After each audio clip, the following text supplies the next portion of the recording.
Hey everyone, and welcome back to Beyond the Pines, where we will be discussing supernatural stories based in South and North Carolina. So I'm really sad to let everyone know, but this will be our last episode that we will be filming for this series. And I just want to thank everybody who has listened so far and given us support on all of our platforms. It means so much to me. This has been my senior project. I've put a lot of work and time into this, and I'm really happy and proud of it. And thank you just to everybody that has tuned in and kind of just like popped in on our other platforms as well. Thank you so much. On a brighter note, today we're going to be discussing the Boo Hag and other creepy creatures from Appalachian Mountains. So sit down and sip with us as we talk Carolina ghosts.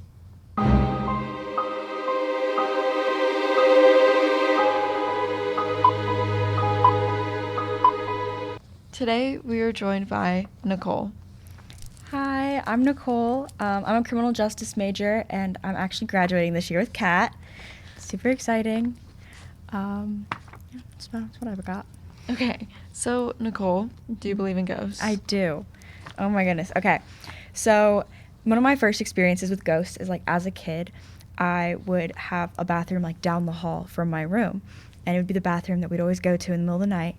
And I would wake up in the middle of the night and I'd be like, okay, I gotta go to the bathroom, you know, like as a little kid. Yeah. Look down the hallway. There's this fucking... Can I curse? Yeah, that's fine. Okay. Sorry, I didn't actually think about that for a second. No, it's okay. There was like this fucking like giant creature with a top hat on. Like it was like, I didn't even know if it was like a man or a woman, but I just called it like the top hat man because I didn't know what it was. But it was just in our hallway. It would stay there. And there was always like a green aura around it too. Like it was creepy. And so I'd be like, nah, I'm dreaming. Yeah. I'm gonna go back to bed. Like, this is a dream. But I'd like reoccurringly see it to where it got to the point where like I wouldn't go down to that bathroom anymore. I would go straight across the hall to my parents' room. Like I would sprint from my door to their room because I was so terrified that it was just gonna come get me. And then another thing that I like, oh my goodness, this is one that like really makes me believe in ghosts, and it was with Savannah actually. We were in Michigan for our little vacation after freshman year. I went with her family up to the Porcupine Mountains and to the like Mackinac Island. We went up there and we stayed at this bed and breakfast, and we were like, we had rooms and then the bathrooms were down the hall because it was a really old type of building. Yeah. And we would just have to like bring your key with you if you lock your door, and there was no other way to get into the rooms. Like you had to lock it from the inside or you had a key with you. Yeah. And so we were like, okay, leave the door unlocked. We're going to go to the bathroom. It's like 3 o'clock in the morning. We're just ready to go to sleep. And we're like, okay, last bathroom break. Let's go. We go. We left our door unlocked. I promise you we left our door unlocked. We come back. Like one of those things that you both know we is unlocked. We both knew it for a fact because we literally were like, okay, it's unlocked. We sat there. We checked the door before we left go to the bathroom too.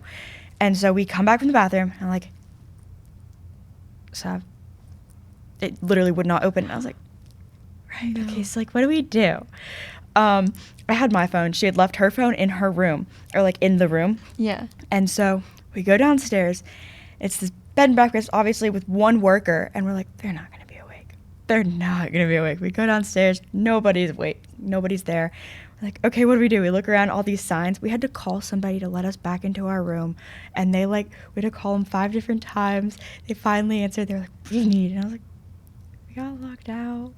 And so we told them what happened. And they actually said that they got reports of that frequently there too. And so I searched up the bed and breakfast we stayed at. And there were different types of things that I could find. It was so cool. I was actually really interested that we were staying at a haunted ass Airbnb or bed and breakfast. That's insane. It was crazy. And those are the two things that really stick with me that make me I believe in ghosts. But I also listen to a lot of true crime podcasts, and within those they also start to turn a little witchy and all those different things. So I do like listening to different creatures and other stories and how they get introduced into the paranormal. Okay, well, if you like creatures, you're gonna love what we're talking about today. I'm excited. So we're going to be talking about the Boo Hag. Do you know anything about the Boo Hag? I feel like I've heard of it in passing, but I don't know any of the real stories. Yeah. Okay. So the Boo Hag comes from Gula culture and folklore, which Gula is a Creole faith that was introduced to America by enslaved African Americans in Georgia and the Carolinas, that like they are known for having like a wide variety of supernatural beliefs. Mm-hmm. And the research that I found comes from a really well written article from Frivolous Comma that I really liked reading it. Like, I genuinely, like, I don't know if anybody else gets like this, but whenever I read something that's genuinely good, like, I've started reading more stuff from them, Yeah, basically. like you This start sounds diving like- deeper into the different It sounds like I'm things. sponsored. I'm not. I just genuinely really liked the article, and I'm just, like, recommending it. But, so the Boo Hag, also known as the Night Hag, or just Hag, is a winged witch, most often a woman, with the ability to shed her skin, take to the air with a pair of wings like a bat, and visit the homes of sleeping victims at night. There, she sits on the person's chest and drains their life force, then returns home and redons her skin before the sun comes up. This is where the term being ridden by a hag or by the hag comes from. A quote that they included comes from a man named Joel Chandler Harris, and he said, "In the olden times, way back in the day, there were always witches going around, and they could get out of their skin whenever they wanted. So you had to be real careful when building your house, because if you had any crack in the wood, they could ease inside and ride you at night, stealing your energy so that you would walk around during the day feeling like you had a bad case of the flu. Night hags, we called them." So this next explanation for the Boo Hag comes from Mythology on Reddit. According to the legend, Boo Hags are similar to vampires. Unlike vampires, they gain sustenance from a person's breath, as opposed to their blood, by riding their victims. They have no skin and thus are red in order to be less conspicuous. They steal a victim's skin and use it for as long as it holds out, wearing it as one might wear clothing. So when you said that they like lost their skin, I kind of just assumed that it was like a soul just kind of like existing. They're red. Okay. Yeah. I feel like that'd just When be a I little am- terrifying to I see. originally was like imagining like kind of like that dark cloud kind of thing. Yeah, because you say like you can get through their homes, like no crack or anything like that. Like, Yeah. okay, just gonna slip right in. Yeah. But Oh, okay. no, like I Just guess no it's like skin. it's red with no skin, but like you can see it's like bones, which is With the terrifying. Wrong sweatshirt today. No. Oh my god. I hope we don't summon. Okay, we summon a Boo Hag here. I don't even know what you're supposed to do with that. No, me neither. No. So it just sounds insane and so scary. They remove and hide the skin before going riding. When a hag determines a victim is suitable for riding, the hag generally gains access to the home through a small crack, crevice, or hole. The hag then positions itself over the sleeping victim, sucking in their breath. This act renders the victim helpless and induces a deep, dream-filled sleep. The hag tends to leave the victim alive so as to use them again for their energy. However, if the victim struggles, the hag may take their skin, leaving the victim to suffer. After taking the victim's energy, the hag flies off, as they must be in their skin by dawn or be forever trapped without skin. When the victim awakes, they may feel short of breath, but generally the victim only feels tired. It is also said that if a person placed a broom beside their bed before going to sleep, it would prevent the hag from riding them. Hags supposedly would be distracted by counting the straws of the broom and would not get to ride the person sleeping before the sun rose the next morning. Right, a broom. Okay. Yeah. They also said, what is the cooking thing that has like a bunch of holes in it? Is it? Like I'm Wait. thinking it like it's like a strainer almost. Is it called a strainer? But is it like a sheet? Or No, like it's like a the disc circle, thing. yeah. Oh yeah, like a Is it strainer, called a like strainer? a colander or something like that. Colander? Okay. Colander's the word. Yeah. I was like, I thought you were like I was thinking of like a cookie tray for a Oh, second. So no, I was no, like, no. okay, that's flat. That's flat. No, a colander. Yeah. I saw people like would put colanders next to their beds. So Right. like Okay, they get distracted, like, the hag will holes? just like count the holes. Wait, that's kind of cool. They just want Which to count. honestly, like I think she just like maybe she's just bored and yeah, lonely. she just needs to. Maybe you she's know, misunderstood. Do something. Probably. It's okay. Should I read the story from the Moonlit Road? Should I or should I not? Is this the one that you were saying was a little... Yeah, it's a little problematic, but it's also... I feel like I can choose certain parts. Yeah, okay. I mean, we can give it a go. Yeah. A man, he is like a bachelor in a town, right? He is like the... like just man that like all of the women wanted because he was single, like he's like young, whatever. Okay. And he just hadn't been really finding any woman that kind of caught his eye until he's kind of like walking around town and he sees this like beautiful, like mysterious woman walking around. You gotta love the like mysterious she's not like other ones. girls, he can tell. And she is incredibly beautiful with long dark hair, smooth skin, and piercing green eyes. Ooh. But word around town is that this girl's a little strange. Something's a little off about her. So Emmett, he couldn't really get this mysterious woman out of his head, so he started to kind of act on it. He finally worked up enough nerve to call on her at her marsh cabin, which this immediately makes me think of like Where the Crawdads Sing. Like that's what I'm thinking of when it says marsh cabin. Of course. His plan was to go fishing one day in a tidal creek that just so happened to be near her home. So he walks up to her house and he like just knocks on the door and he says, "Excuse me, ma'am. My name is Emmett Fisher, and I seem to have broken my water jug. Could you please spare me a cup of water? I'm mighty thirsty." Oh, okay. He's trying to get in there. She smiles and invites him in with no hesitation. Her voice was even more beautiful and silky than Emmett had even ever imagined. She not only gave him a cup of water, but also asked him to stay for supper. The food was delicious, and the woman waited on Emmett hand and foot. Before he knew it, she invited him to stay for breakfast the next day, then lunch, then another dinner. Suddenly, in the blink of an eye, he found himself married to this woman. I don't know how you just find yourself married to somebody, Yeah, but I mean... Like, I guess, like, good for you? At this time, like, maybe that's just, like, what it took, like, just She's food. love bombing him? No, yeah. This is a little backwards. But, so, he began to notice that something was going on with his new wife. Oh, she probably stopped love bombing him. On certain nights, when the clock struck midnight, he would sometimes wake up to find that his wife wasn't in bed with him, nor could she be found anywhere in the house. He began to get worried that she might be seeing someone else on the side and confronted her about it. She would just laugh and tell him, "You're crazy, like, what do you mean?" And that she was in the house and that he must just be having nightmares. As she began to disappear more often, Emmett decided to confide in one of his close friends who had also just gotten married. After hearing his story, his friend shook his head and said, "Emmett, I hate to say this, but it sounds to me like you might have married yourself a Boo Hag." "A Boo Hag?" asked Emmett. "What's a Boo Hag?" His friend explains what a Boo Hag is, basically what we talked about before.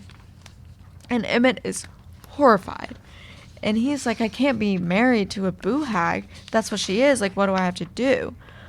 And his friend then explains that the only way to get rid of a Boo Hag is to make sure that she can't get back into her skin. When she's gone, take a look in the closet. If you see her skin hanging in there, take it off the hook, fill it with salt and pepper, and put it back in the closet, then lie back and watch.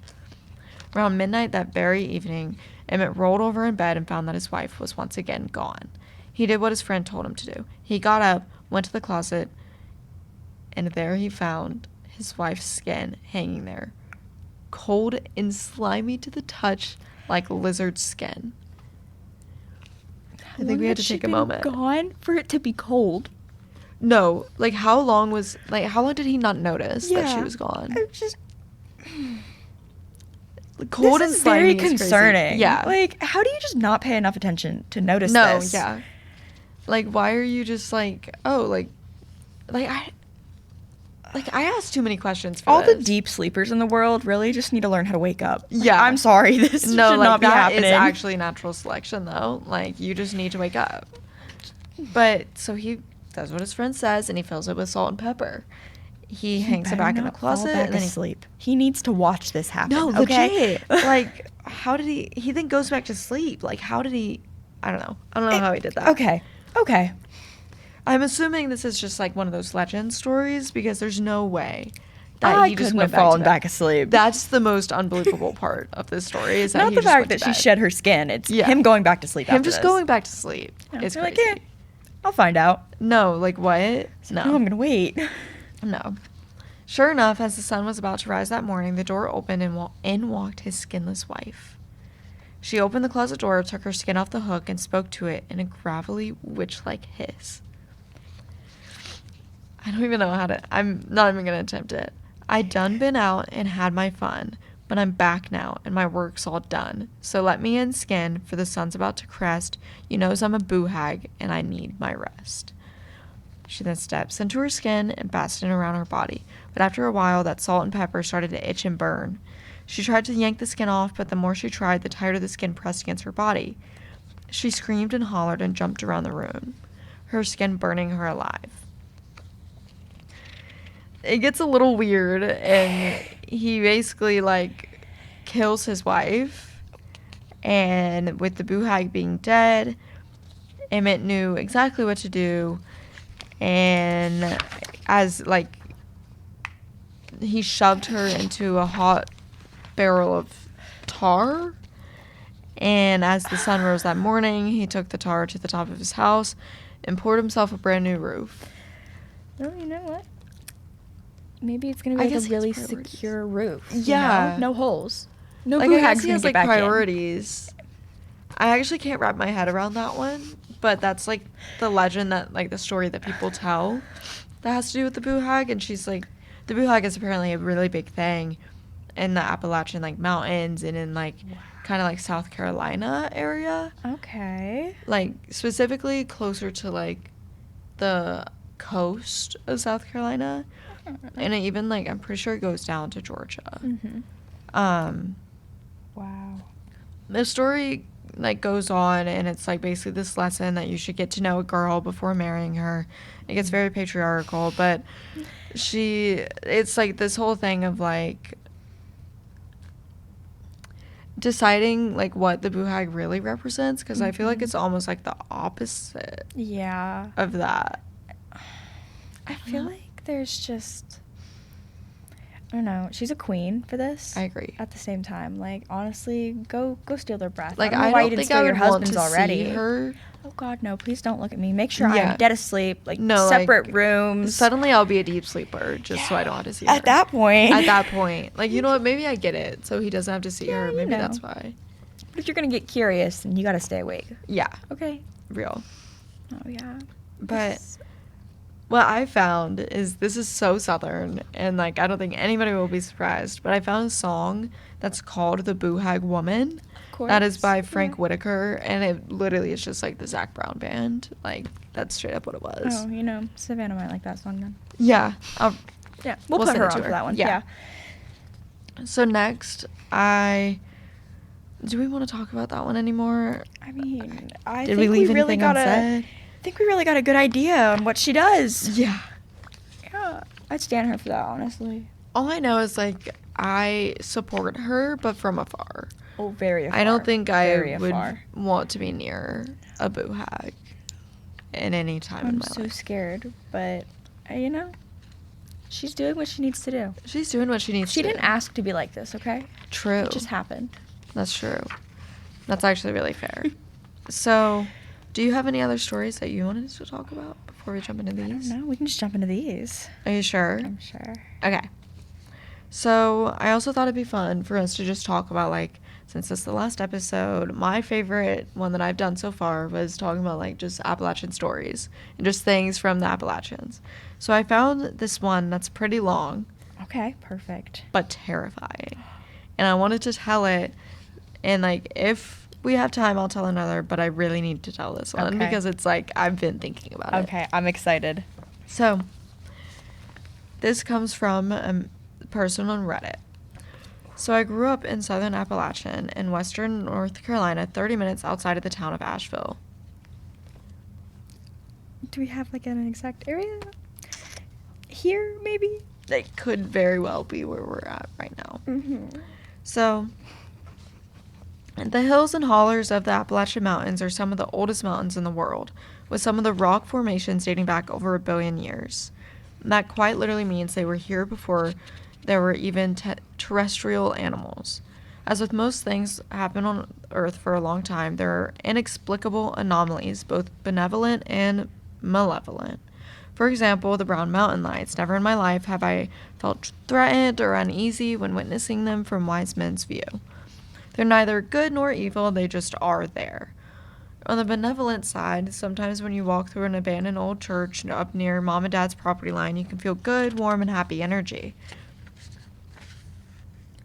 Well, this story is not about such an anomaly.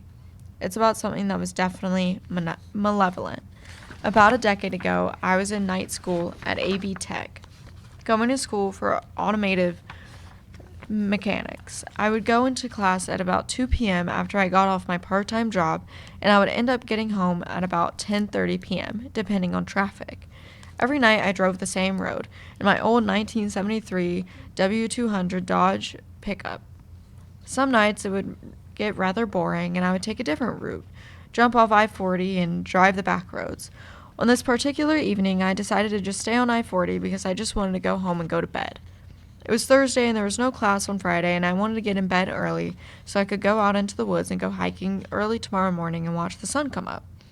As I jumped off of I-40 onto the exit where my parents lived, the night seemed to get darker. None of the animals that I could hear through my roll-down windows made any more noise.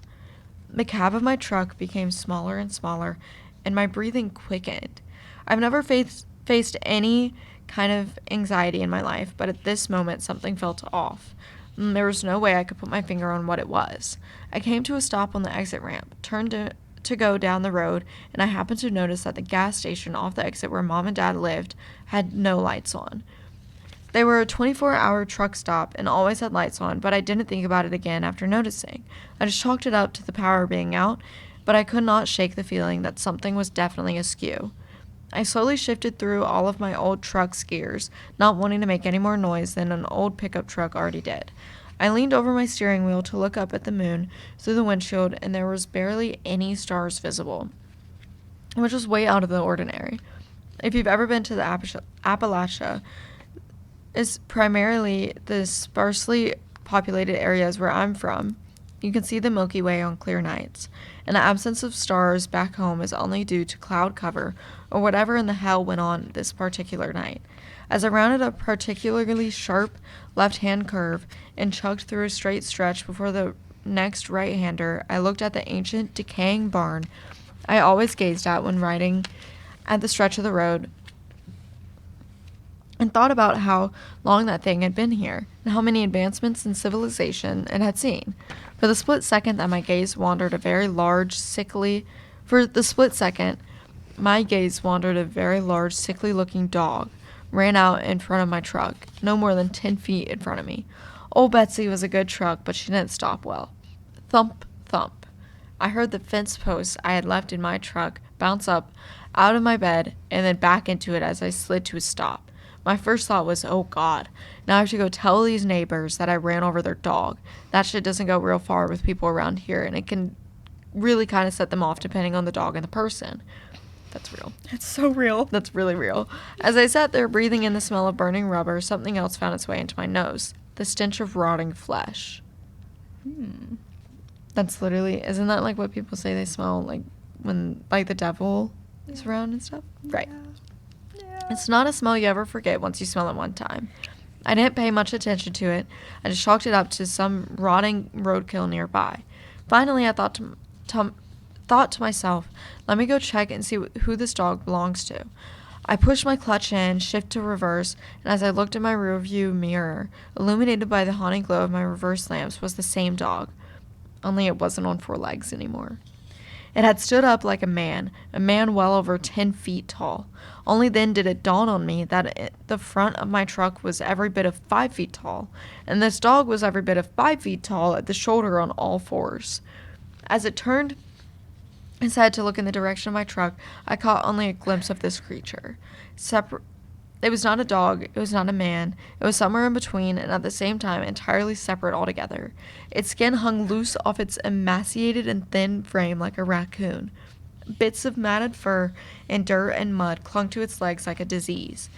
The right arm seemed a little longer than the left, and they both hung abnormally low in relation to either animal this creature seemed to be. As it regained its senses, it turned and looked into the mirror like it knew exactly where I was sitting. That's terrifying. The face was that of a man's, but the very edges of its face seemed not to be totally defined. They seemed to move and change like something you would see at a cellular level in a scientific documentary. There were no eyes, but only sockets where eyes could have been. No hair, and the skin that was dripping off its face was a cold, lifeless gray color. The nose was short and shoved into its face like a bulldog, but the teeth still haunt me. It was definitely carnivorous, and true to form of the rest of its unnatural look, many of the teeth didn't seem to be arranged in a natural way in its mouth. They seemed to fill and spill forth from the indefinable face, almost like they knew the horror they occupied and they were searching for a way out. It stared through my life, into my eyes, and past my soul. It seemed like an eternity, but it could not have been more than 5 seconds that I sat there paralyzed. A light came on at the house next to the road, causing the creature to snap its gaze in that direction and tear off into the woods on its back 2 legs, like a man. I jammed my old truck in first gear and roasted tires all the way through first, snatched second gear, drove as fast as I could home. When I got to the house, both of my parents were asleep. I went downstairs in my bedroom and loaded every firearm I possessed and locked all of the doors. This is so southern. Yep. Yeah. The basement was eerily quiet that night. Even their dogs that got up to raise hell at outside animals at all hours of the night were dead silent. The old post and beam house didn't even creak or pop that night, as was usual. At about 3 a.m., I started to finally get drowsy as I went to lay my head down to get some sleep, so I could still attempt to go hiking the next morning. I smelled the stench of death again. No. It was faint at first, but it was definitely there. I thought to myself, you're just going crazy. None of that shit was real. But as I dwelt on it, it became more and more noticeable until it filled the entire basement. My dad had a home office in the basement with 2 large glass doors that faced Pisgah National Forest. So this is near. Yeah, so this is real near, because, now that we don't have our BLET at, like, Blue Ridge, they go to AB Tech. Yeah. That's how close AB Tech is. So this is really close. This is really close. Okay, so we might be actually, like... I drive I-40 home. I'm scared now. Oh, my God. Okay, I didn't even think this... Okay, so this is close. Mm-hmm. That exit they probably took is probably the one I take to get to Brevard. That's insane. That's all I can sit here and think about. I'm like, yeah, I know a couple gas stations. This is so terrifying. I finally worked up the courage to walk out of my bedroom and into the basement living room with my little tactical 12 gauge loaded. Tack light on, I covered the flashlight with my hand so as to not make my presence known until need be.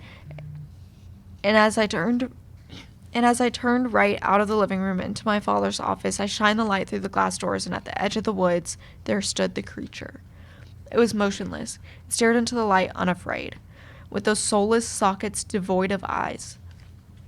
I quickly covered my tactical light, ran into the living room, flipped on the outdoor floodlights, and to my surprise, it was no longer standing at the edge of the woods, but between the house and the edge of the woods, still motionless. I swung the door open and fired every round I had in its direction. I must have scored a couple of hits because it screeched an unearthly scream, like that of a woman being slaughtered, as it took off into the woods. He then goes on to tell how this creature basically follows him for years. It's pretty crazy, but also lengthy. So I thought maybe we could take a pause real quick and discuss. Oh my God. Yeah. I feel like I've heard a story similar to this before. Yeah. And I do not remember the name of it. That's the problem. But I listen to, like, so many stories on, like, Morbid. And Yeah. they tell these, like, listener tales episodes. Yeah. And Those are my favorite. That's literally all this reminds me of. I'm sat here and I'm like, listener tales, but, like, in our neck of the woods. And I'm terrified. No, yeah. Like, Oh right down the road, actually. How am I supposed to drive home?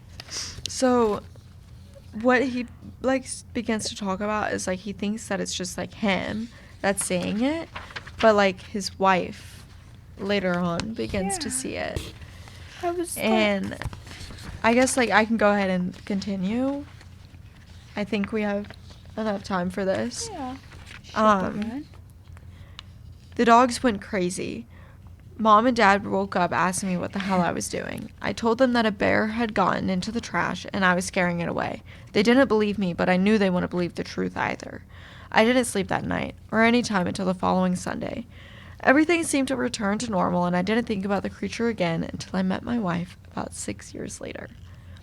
Her mother's house sits at the mouth of the holler, no more than 4 or 5 miles up the road from my mother's and father's. Up on the side of the holler there are kennels for her brother's hunting dogs. No longer in use and haven't been in years, but the fence is still there, and the concrete pad is still there. It's a thing of great use when you need to quarantine an animal. Her great Pyrenees. Why am I having so much trouble? Words are hard, okay? Words are hard. Don't worry. I get it. Had gotten into a tussle with a raccoon, which of course he destroyed, but his rabies vaccination had lapsed, so we had kept him quarantined for a time. It didn't bother him. He kind of liked solitude. This particular night that we were coming home from a movie date in a neighboring town was the last night of quarantine for him. So we walked up the trail using our phone flashlights to get to the kennel where he sat. Patiently waiting, tail wagging, happy to see us, we put him on a leash and started walking back to the house with him. As we were walking back through the darkness, I started to feel the same feeling I had felt the night I had hit the creature in my truck. I didn't say anything so as to not alarm my wife, but then the smell came wafting in on the breeze. She jokingly asked me, "My God, what did you eat? You stink." I half-assed laughed, but not being able to fully appreciate the joke for the horrors that raged within my mind. She immediately caught on and asked me what's wrong, to which I could only reply, "I'll tell you later." She grew up in the woods and around hunting and things of that nature her whole life, so she knew what I meant. She knew we were being watched by something. When we could see the lights of the house from the trail to the kennel, we heard it. There came barking from the kennel that sounded like the dogs we had on the leash next to us. It was a perfect imitation. The Pyrenees, being a guardian dog, immediately sensed that something was wrong, and so he turned to face the danger, belting out deep barks and growls in that direction. I don't know if you've ever had to drag a 150-pound dog, but it sucks and it's no easy task. Okay, my 50-pound dog is difficult for me, okay? So. Cannot even imagine. I actually it. can't imagine. Literally. I'm 6 feet tall and 240 pounds, and it was all I could do to get him back to the house. The barking never ceased the entire time we were running towards the house. In fact, it seemed to grow closer and closer until it seemed it was coming from inside my own head. That's terrifying. What would you do if you were in this situation and it sounds like it's coming from inside your own head?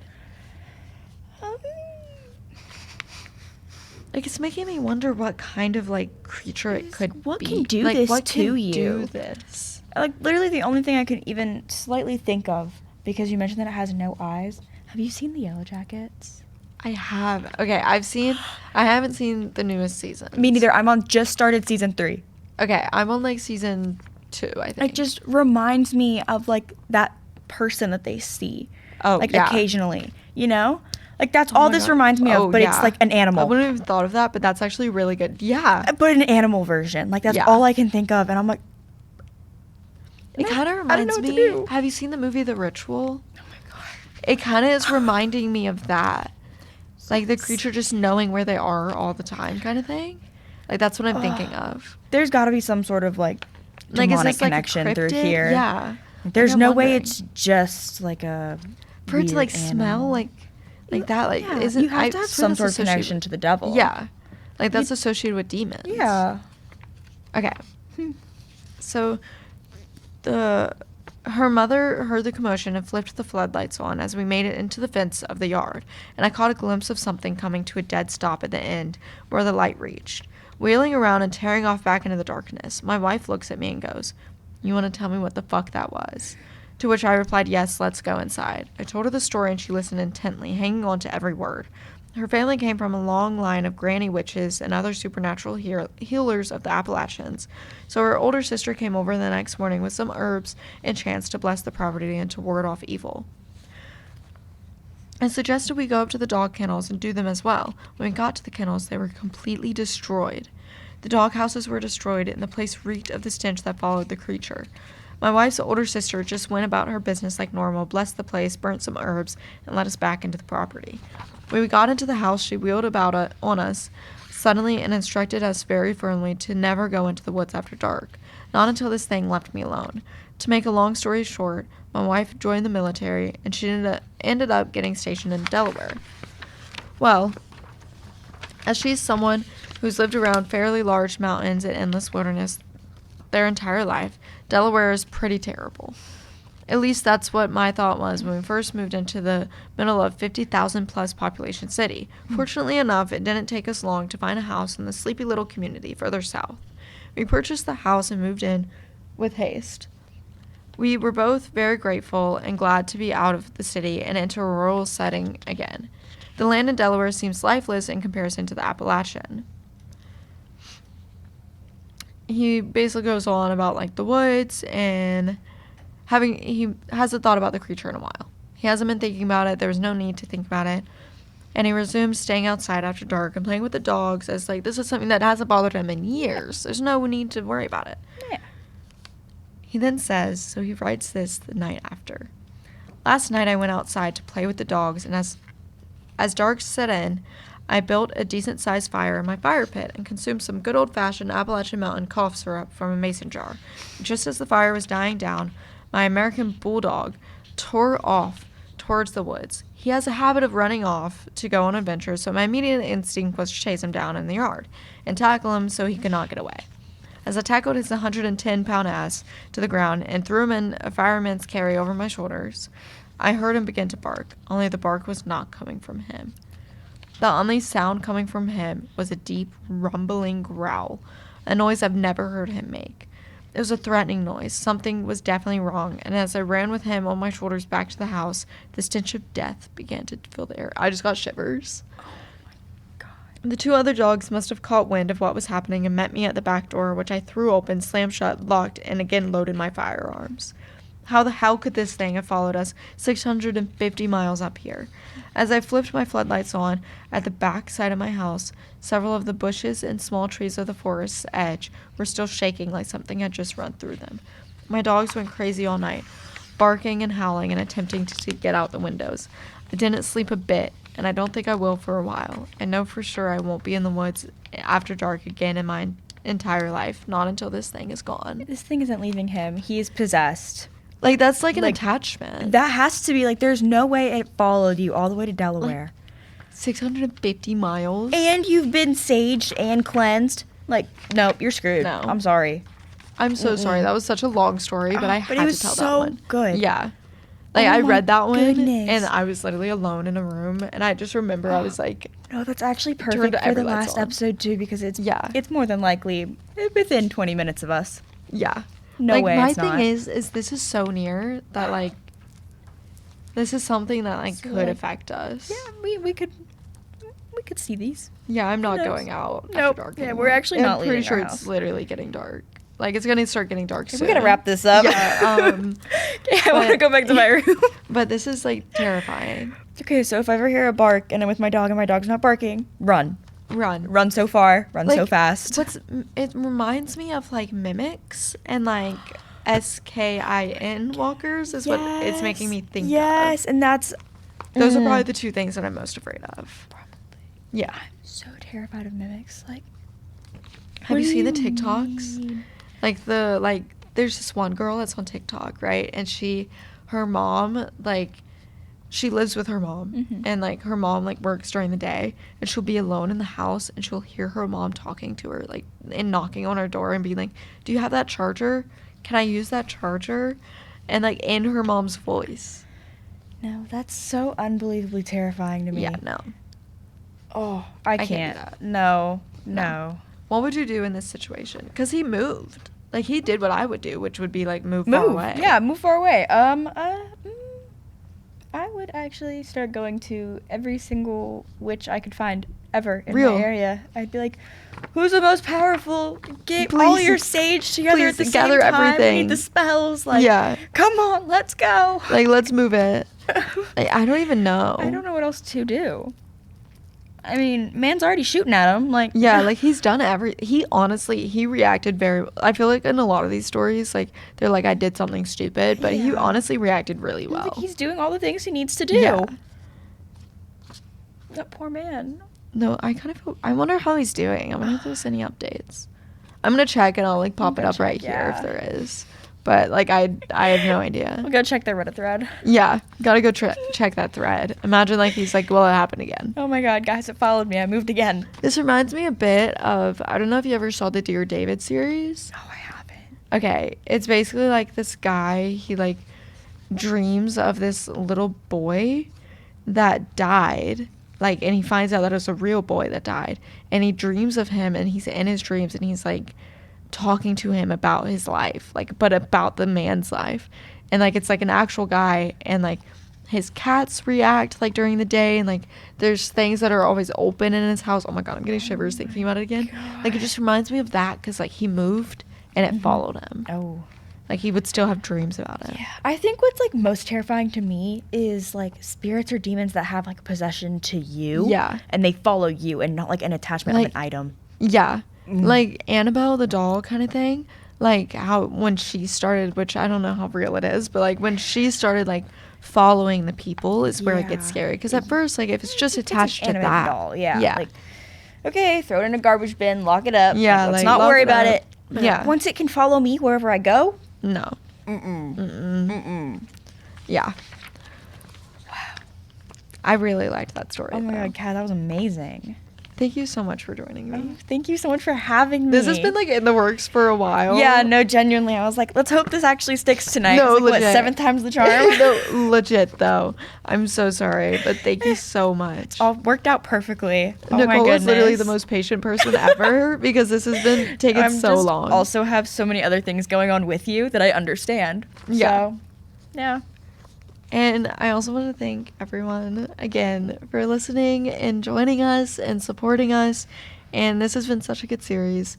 And I've just gotten a lot of support on my senior project. And I'm really grateful to everybody and everyone that's helped me work on this. Charles, Emma, Kalea, everybody that's like helped make this happen. Thank you so, so much. And everybody that sacrificed their time to be here to help me film and to just be a guest. Thank you so genuinely much. This has meant the world to me, and I'm going to cherish this for so long. And I'm just so grateful. And thank you so much, Nicole, for joining us for the series finale. Oh my goodness, this was the coolest thing ever. I'm like in awe that this is your project. You know how cool this is? Like you get to look back on this for the next couple I years. know. And be It's like a little I did capsule. that. Yeah. Oh, you gotta make this like a real deal. Bring it back. Maybe. I You might. should. Maybe like in a few years, I might just Yeah. bring it back. Yeah, Maybe. that'd be kind of cool. And I'll bring you back. Oh I'll my just bring God. you back on. Special guest. A special guest again, Nicole. Oh my, this was so much fun. Thank you so much for having me. Thank you so much for joining me. Anytime. Okay. Well, everyone, this is the official goodbye. We'll still be on socials a little bit here and there, but thank you so much. And Go if you want to see follow Kat more, Keenan's Instagram. yeah. If you want to see any more, you could follow the Beyond the Pines Instagram. There should be a little bit more after this, but this will be the end of the series. Thanks, everyone. Bye.